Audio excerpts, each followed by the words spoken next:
SOP Subarashi ni tadi, jadi saya cerita 8 pattern. Orang tanya, apa 8 pattern tu? Pattern dia yang pertama ialah regenerasi sel.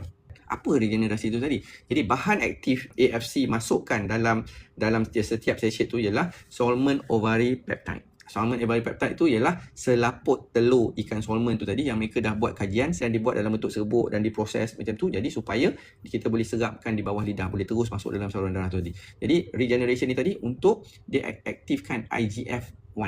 Bila IGF-1 ni tadi untuk mengaktifkan kita punya stem cell dalam badan kita, mencari mana organ-organ kita yang rosak untuk cuba memperbaiki organ-organ kita yang rosak. Itu yang pattern yang pertama. Pattern yang kedua ialah dia meningkatkan peredaran darah. Jadi darah kita ni perlu berkitar dalam badan. Salur darah dalam badan kita ni ialah kalau kita sambung semua salur darah tu tadi, saya difahamkan 95,000 kilometer. Panjang tu.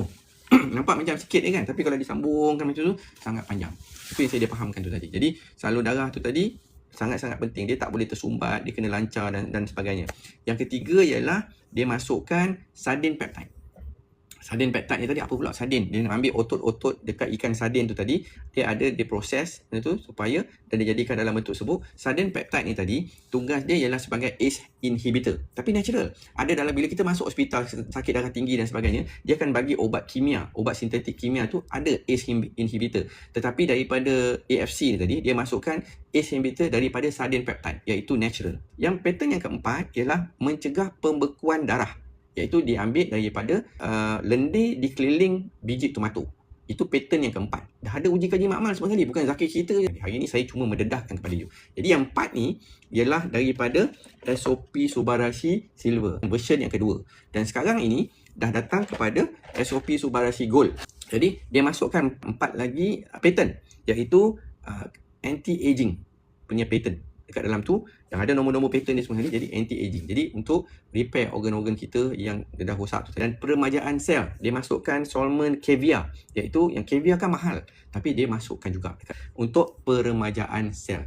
Jadi sel-sel tu diremajakan, yang di repair lah balik sel-sel yang dah rosak tu tadi. Menghalang kemerosotan fungsi hati daripada anserin.